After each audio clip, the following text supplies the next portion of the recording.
حضرت عمر فاروق اور نئی دلہن کا واقعہ۔ بسم اللہ الرحمن الرحیم۔ حضرت عمر فاروق ایک دفعہ گشت کر رہے تھے کہ آپ کو ایک گھر میں سے گنگنانے کی آواز سنائی دی، جیسے کوئی کچھ گا رہا ہو، اور وہ آواز ایک لڑکی کی تھی۔ آپ رضی اللہ تعالیٰ عنہ گھر پر آئے، دستک دی اور پوچھا کہ گھر کے اندر کون ہے، تو وہ لڑکی امیر المؤمنین کی آواز پہچان گئی اور رعب کی وجہ سے سہم گئی۔ وہ اتنا ڈر گئی کہ وہ جواب نہ دے سکی۔ اس کے جواب نہ دینے پر آپ نے ذرا ڈانٹ کر آواز دی کہ اس گھر کے اندر کون ہے۔ لڑکی اور زیادہ ڈر گئی اور کوئی جواب نہ دیا، تو حضرت عمر رضی اللہ تعالیٰ عنہ گھر میں داخل ہو گئے تاکہ دیکھ سکیں کہ اندر کیا بات ہے۔ گھر میں داخل ہو کر معلوم ہوا کہ گھر میں ایک نوجوان لڑکی ہے اور اس کے علاوہ پورے گھر میں کوئی نہیں تھا۔ تو آپ رضی اللہ تعالیٰ عنہ نے پوچھا، اے لڑکی تو کون ہے اور کیوں گا رہی تھی؟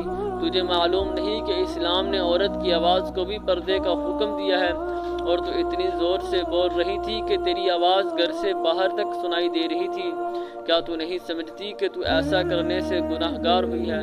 اب اس لڑکی نے جرأت کی۔ اسے بھی بھروسہ تھا کہ فاروق اعظم رضی اللہ تعالیٰ عنہ عادل کامل ہیں، میں جو کہوں وہ کبھی بھی جذبات میں آ کر فیصلہ نہیں کریں گے۔ لڑکی نے کہا، امیر المؤمنین، اصل بات یہ ہے کہ میں نوجوان لڑکی ہوں اور بھرپور جوانی میں ہوں، اور ابھی 15 دن پہلے میری شادی ہوئی ہے۔ میرا خاوند بھی نوجوان ہے۔ آپ نے اس کو فلاں جگہ پر فوج کے ساتھ بھیج دیا ہے۔ میں اس کی جدائی میں یہ عاشقانہ اشعار پڑھ رہی تھی اور کوئی بات نہیں تھی، نہ تو میں زانیہ ہوں اور نہ ہی بدکار ہوں۔ تو آپ نے فرمایا، تیرا لہجہ بتا رہا ہے کہ حقیقتاً بات یہی ہے۔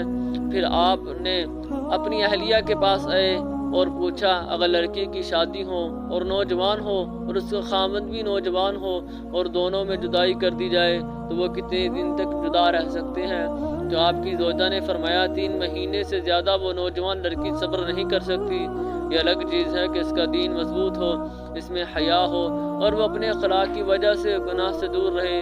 تو فاروق اعظم رضی اللہ تعالیٰ عنہ نے یہ سن کر فی الفور حکم نامہ جاری کیا کہ جن کی شادی شدہ نوجوانوں کو جنگ پر بھیجا گیا ہے، انہیں 3 مہینے کے اندر واپس کیا جائے اور ان کی جگہ دوسرے سپاہیوں کو بھیج دیا جائے۔ عمر فاروق رضی اللہ تعالیٰ عنہ کی جاری کردہ اس قانون پر آج تک عمل درآمد ہو رہا ہے۔